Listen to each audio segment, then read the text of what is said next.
4 new faces are officially on Davenport's Civil Rights Commission, why some people aren't happy about Mayor Klipscher's new picks. Plus, from Bettendorf High School to the NFL, what Pat Angerer remembers from his football days. WHBF is local for you. This is Local 4 News this morning. Good morning, everybody, on this Thursday morning. I'm Redrick Terry. And I'm Alexandria Ikomoni. Thanks for watching Local 4 News this morning. Honor Flight of the Quad Cities is launching its 2019 season this morning. And local veterans will be flown to the nation's capital for a day-long trip. That's where they'll visit memorials dedicated to both men and women who served. Local 4's Andrea Medina joined us live at the Quad City International Airport in Moline. Good morning, Andrea. They're actually going to get ready to board in just a few minutes. Good morning, guys. For the last 10 plus years, the organization has helped thousands and thousands of veterans take this trip of a lifetime. And I'm telling you, it is a remarkable and unforgettable experience. I went on it last year, and again, I have no affiliation with the military, and I was just wowed, and I practically cried the entire trip from start to finish. But of course, right now the veterans are lining up. We're here at the gate. They're lining up to get on the plane. Of course, an exciting time because it's about like T-minus 30 minutes until they are in the air. So I know there's a lot of emotions running through everyone's minds. Oh, so one veteran who's going to be getting on the trip is David Walker. He is a Vietnam War veteran. How are you doing this morning? Oh, not too bad. Not too bad. Well, first and foremost, thank you for your service. I know this is going to be an exciting time for you. So tell us, when you got the call saying you were going to get on the honor flight, what were some of the emotions running through your head? I was excited. I was happy. I was sad. But it was something that I've been looking forward to get through to the next level. Absolutely. So what is something, does it make it a little bit more special knowing that there are other veterans, other Vietnam War veterans who are going to be joining on this trip? Yes, I'm very happy and very glad to see that and everything. And so hopefully this trip here will be a new beginning. Absolutely. So when you say a new beginning, tell us a little bit what that means to you. Well, that means that you go through a lot of things when you get out of the military. You see a lot of things before you get out and everything, and you miss a lot of your friends and places and everything. And then there was rumors about some of the guys that was in my outfit that never returned. So it something I never got over with and never did really understand. And I kept looking or calling, and I never got a response. So I kept being reminded they didn't make it back, but I never accepted it until maybe about 20 years later, and I just finally threw my address book away. But I really need to find out what really actually happened. So this is one of the reasons why I wanted to make this trip, to just take me to the next level. And hopefully that'll give you that peace of mind and be able to get those answers you've been searching for the decades. Well, thank you so much again. Thank you for your service. I hope you have an amazing time out there in D.C. Thank you very much. Of course, they're going to be boarding their plane in a couple of minutes now, and they're going to take flight at just about the 6:30, 7 o'clock-ish hour. But, of course, they're going to be returning later on tonight. That's around 10 o'clock, and so everyone in the community is invited to be here at the airport. They're encouraged to be here around 9:30 just to get everyone set up, but of course everyone is encouraged to bring poster signs and of course bring a bunch of smiles and good laughter, just because it is going to be a great welcome home for them. Roderick, Alexandria, back to you guys. Andrea, thank you. We're definitely looking forward to that. Absolutely. It's always a beautiful moment. Oh, Can't for wait sure. for it. That's exciting. I need to get a sign and get ready to go because you got to bring them home with some smiles, right? Absolutely. And after a long few months, Davenport finally has a new Civil Rights Commission, according to the mayor. City Council approved his 4 new appointees last night. And we've been following this story since December, when the mayor replaced 3 commissioners with expired terms. All 7 commissioners refused to accept the new members, so last week the mayor removed the 4 remaining members. The council unanimously approved the appointees, but some members of the public weren't happy about it.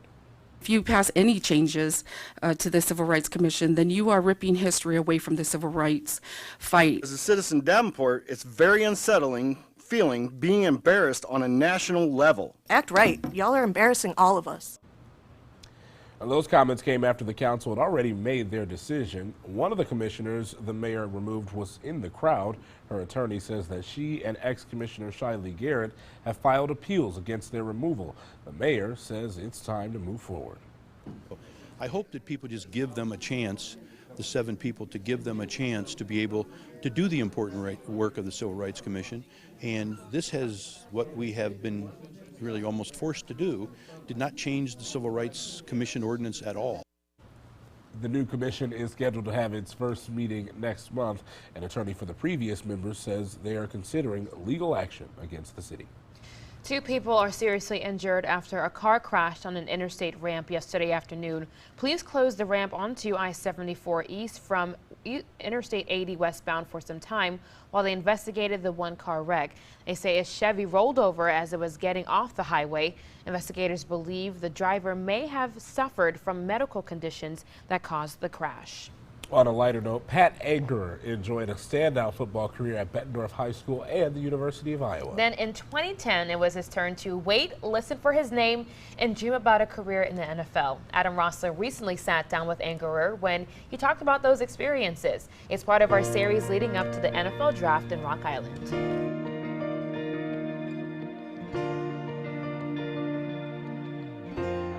Reaching the pinnacle of his career on the gridiron, wrapped up as he crossed the 20-yard line by Pat Angerer, was anything but a foregone conclusion for Pat Angerer. I didn't play my freshman and sophomore year, and there was a time in my career when I thought about quitting. And 2 years later, you're in the NFL. Angerer's final 2 seasons with the Hawkeyes boosted his stock as a prospect in the 2010 NFL Draft. I really didn't start thinking about it significantly until halfway through my senior year. He says he leaned on former Hawkeyes like Marshall Yanda and Scott Chandler to prepare for his opportunity. That was a big thing for me to be able to pick their brains and say, hey, what's the combine looking like? What do you got to do here? What questions do I have to prepare for? And, fortunately, there was a lot of guys my age that were going. So we were kind of going together and brushing things off each other. The NFL Combine came and went. It's a lot of interview stuff, and then you get to you work out the last couple days. I think the only thing I really did good at the Combine was measure 6 foot, which I'd never been anywhere in my life. Then it was time for draft week when Angerer says he had no idea what to expect. My agent did a good job of lowering my expectations. He was like, listen, you could go second round, you could go third round, fifth round, you could even go free agent. He goes, don't go in there expecting anything, go in there having a good time. But Angerer's ability to let loose on draft day was complicated by a broken cell phone. So I was using somebody's borrowed pink cell phone, and then you have your friends texting you and messing with you and prank phone calls and all that stuff. The fun continued with a gathering in Bettendorf to await the announcement. We had a bunch of people over just watching it and stuff, and me and my wife went down to my parents' basement and we're playing cards and drinking beer. And the Indianapolis Colts select Pat Angerer, linebacker, Iowa. When I got the call from the Colts, I was very surprised, especially on the second day. Angerer came through for the Colts with a productive 4-year career. He says the thrill of playing on Sunday with his teammates is something that cannot be recreated in post-retirement life. You're going to battle with your brothers. You run out into the NFL field and make a play, and the whole crowd goes crazy. You can't get that anywhere else. So that's hard to deal with when you're done. Trying to go on with normal life after that, but my wife throws a good punch, so she keeps me humble. That's Adam Russell reporting. Yeah, what an awesome story. I'm so excited for this draft to be here. I know a lot of people are as well, just to see the showcase of Quad Cities and Rock Island in particular, NFL history. Oh, for sure, and I'm one of those people. I haven't really paid attention in the past to the draft, but now I'm paying attention because it's right here in our city, and I'm excited for it. Yeah, we're expecting some good things. One of the things that we're expecting that's not so good, though, is the weather on Saturday. Can we trade that out for like 70s, 80s? Is that how? Yeah? No? Yeah, well, the rain isn't a free agent this year. It's wrapped into a contract on Saturday, and yeah. I need to talk to the coach. It's overpaid, and yeah, it's just getting kind of full of itself. You're here to stay. Yeah, it's not going anywhere. No, it's roped in.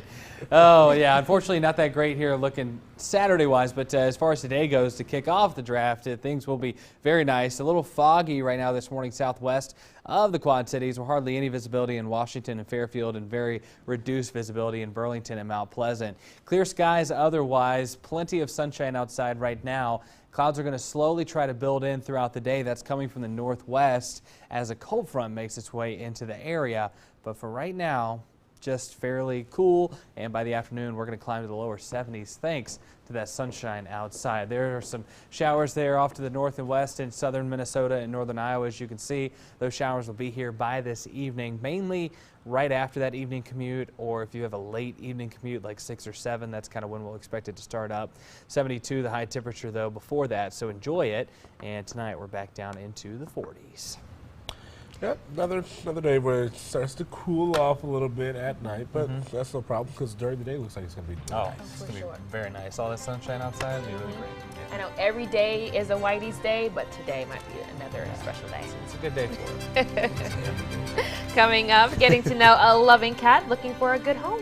You can make Benny a part of your family. Time now, 6:12. You're watching Local 4 News this morning.